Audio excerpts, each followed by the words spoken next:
Hi, fourth graders. This is Miss Yao, and I'm here with Ms. Mayo. Hi. And we're going to take a look at some problems just like we did where we converted improper fractions, or fractions greater than one whole, into mixed numbers. But this time, the numerators are going to be huge. So get ready. All right, I'm going to go first, and then Ms. Mayo is going to show you her way. All right, so we have 23 over 6. We know this is an improper fraction because our numerator, 23, is much bigger than our denominator, 6. Okay.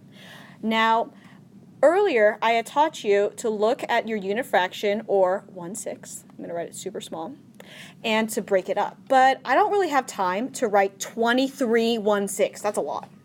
So what I'm going to do is I'm going to break this up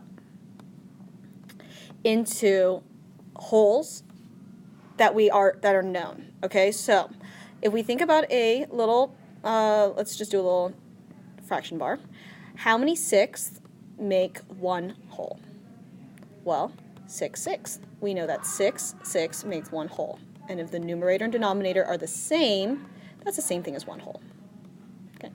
With that in mind, I'm going to write 6/6. All right. 6 over 6 plus 6 over 6 plus 6 over 6. Well, let's see where we are now. 6, 12, 18, so we're not quite there yet, plus 6 over 6. 6, 12, 18, 24. Well, that's too high, so I'm going to erase this. Okay.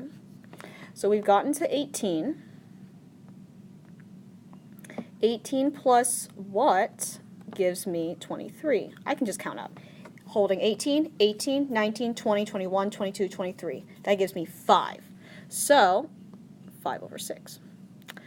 All right, let's think about how many holes we have. 1, 2, 3.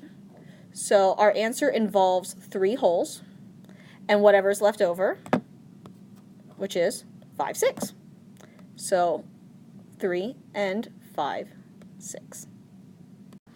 All right, we are going to do the exact same problem, but instead of adding our holes, we're going to subtract the holes. So 23, 6, and we're going to subtract the holes because just like Miss Yao said, 6, 6 is one whole. So 6 minus 23,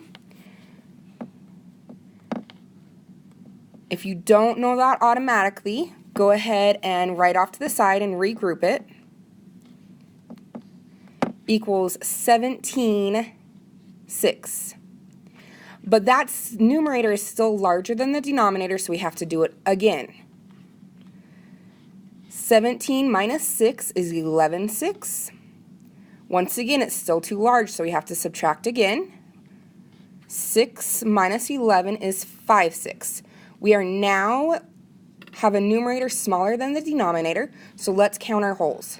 1, 2, 3. We have 3 holes.